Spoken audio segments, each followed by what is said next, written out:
നല്ല ചൂട് വെള്ളയപ്പം ഇവിടെ റെഡി ആയിക്കൊണ്ടിരിക്കുകയാണ്.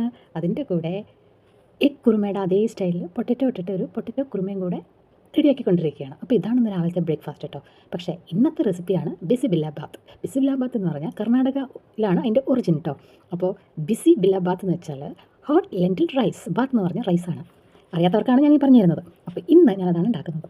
വെള്ളയപ്പം നല്ല ക്രിസ്പി ആയിട്ട് വേണ്ടവർക്ക് ക്രിസ്പി ആയിട്ട് ബ്രൗണിഷ് കളറിലുണ്ട്, അല്ലാത്തവർക്ക് നല്ല സോഫ്റ്റ് വെള്ളയപ്പം ഇവിടെ റെഡി ആയിട്ടുണ്ട്. ഞാൻ അരിപ്പൊടി കൊണ്ടാണ് ഉണ്ടാക്കിയിരിക്കുന്നത്. ഞാൻ പിന്നെ പറഞ്ഞു തരാം. അതിൻ്റെ റെസിപ്പി വളരെ ഈസിയാണ്. ജസ്റ്റ് ഈസ്റ്റും അരിപ്പൊടിയും കുറച്ച് തേങ്ങ കുറച്ച് ചോറ് ഇത്രയും ഇട്ടിട്ട് നന്നായി അരച്ചെടുത്ത് കഴിഞ്ഞാൽ നല്ല അടിപൊളി വെള്ളയപ്പം. അപ്പോൾ നമുക്ക് ബിസിബില്ലാബാത്ത് നോക്കാം. ആദ്യം തന്നെ അരിയും തുവരപ്പരിപ്പും കൂടെ ഈക്വൽ പോർഷൻ എടുത്ത് നന്നായി കഴുകി വൃത്തിയാക്കി കുറച്ച് പീസും കൂടെ ഇട്ട് കുക്കറിൽ വേവിക്കാൻ വെച്ചു. ഒരു കപ്പ് തുവരപ്പരിപ്പും അരിയും കൂടെ ചേർത്ത് ഒരു കപ്പാണെങ്കിൽ 3.5 ഗ്ലാസ് വെള്ളമാണ് ഞാനിവിടെ വെച്ചിരിക്കുന്നത്. 3 തൊട്ട് 4 വരെ ഒഴിക്കാം കേട്ടോ. ഒരു 4 വിസിലായിക്കോട്ടെ, കുറച്ച് സ്മാഷ് ആയാലും കുഴപ്പമൊന്നുമില്ല. അപ്പോൾ ഒരു കടായി എടുക്കുക, അതിലേക്ക് നെയ്യ് ഒഴിക്കുക, കുറച്ച് കടുകിടുക, കുറച്ച് കാഷ്യൂ ഇട്ടിട്ട് നന്നായി വഴറ്റിയെടുക്കാം. കാഷ്യൂ നല്ല ബ്രൗണിഷ് കളറിലാക്കി ആയി വരുമ്പോഴത്തേക്ക് നമുക്ക് ഇടാനുള്ള ഐറ്റംസ് പറയാം. ആ നേരം കൊണ്ട് ഞാനിവിടെ വെജിറ്റബിൾസ് എല്ലാം ചോപ്പ് ചെയ്ത് റെഡിയാക്കി വെച്ചിട്ടുണ്ട് കേട്ടോ.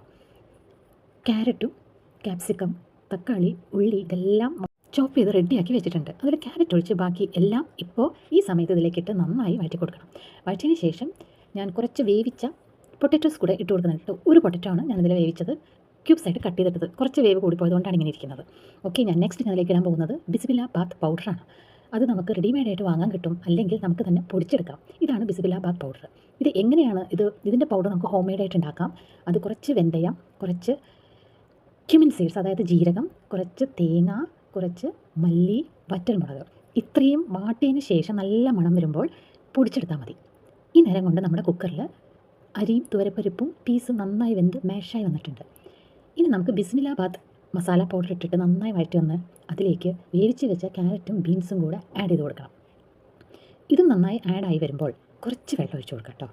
ഇനി വെള്ളം ഒഴിച്ചതിന് ശേഷം നമുക്ക് പാകത്തിന് ഉപ്പെല്ലാം ഒന്ന് അഡ്ജസ്റ്റ് ചെയ്ത് അതിലേക്ക് കുറച്ച് പുളി, ഞാനിവിടെ 1 കപ്പ് പുളിവെള്ളമാണ് ഒഴിച്ചിരിക്കുന്നത്. ഇതിൽ പുളി മസ്റ്റാണ്, ബിസിബില്ലാബാത്തിൻ്റെ പൗഡർ മസ്റ്റാണ്. എന്നാലേ ആ ഒരു 1 പോട്ട് മീൽ ബിസിബില്ലാബാത്ത് തയ്യാറാവുള്ളൂ. ഇത് സാമ്പാർ സാധനമല്ല, പക്ഷേ ഏകദേശം അതിൻ്റെയൊക്കെ ഒരു രൂപമാണ് ഉണ്ടാക്കി കഴിയുമ്പോൾ കാണാൻ പറ്റുക. പക്ഷേ ടേസ്റ്റ് നല്ല അടിപൊളി ടേസ്റ്റാണ്. ഇപ്പോൾ ഞാൻ കുറച്ചും കൂടെ വെള്ളം ഒഴിച്ച് കൊടുക്കുന്നുണ്ട്. ഇനി ഇത് ഒന്ന് തിള വരുമ്പോൾ അതിലേക്ക് ഞാൻ ഈ വേവിച്ച് വെച്ച റൈസ് ഇട്ട് കൊടുക്കും. സൈഡിൽ ഞാൻ സാബുദാനയുടെ വറ്റൽ ഇവിടെ വറുത്ത് വെച്ച് റെഡിയാക്കി സെറ്റ് ചെയ്ത് വെച്ചിട്ടുണ്ട് കേട്ടോ. ഇതിൻ്റെ കൂടെ അതാണ് നല്ലൊരു കോമ്പിനേഷനാണ്. അപ്പോൾ നമ്മുടെ വെള്ളം മസാലയെല്ലാം നന്നായി തിളച്ച് റെഡിയായി വന്നു, പുളിയെല്ലാം മിക്സായിട്ട് റെഡിയായി വന്നിട്ടുണ്ട്. ഇനി ഞാനതിലേക്ക് റൈസും ലെഞ്ചിൽസും പീസും കൂടെ മാഷ് ആയതിലേക്ക് ഇട്ട് നന്നായി മിക്സ് ചെയ്ത് കൊടുക്കുന്നുണ്ട്. മിക്സ് എല്ലാം ചെയ്ത് കഴിയുമ്പോൾ ഇങ്ങനെ ഇരിക്കും അതിൻ്റെ ഫൈനൽ റിസൾട്ട്. ഈ നേരത്ത് വേണമെങ്കിൽ നമുക്ക് കുറച്ചും കൂടെ നെയ്യ് ആഡ് ചെയ്ത് കൊടുക്കാം. നല്ല സ്മെല്ല് ഇപ്പം തന്നെ വരുന്നുണ്ട് കേട്ടോ.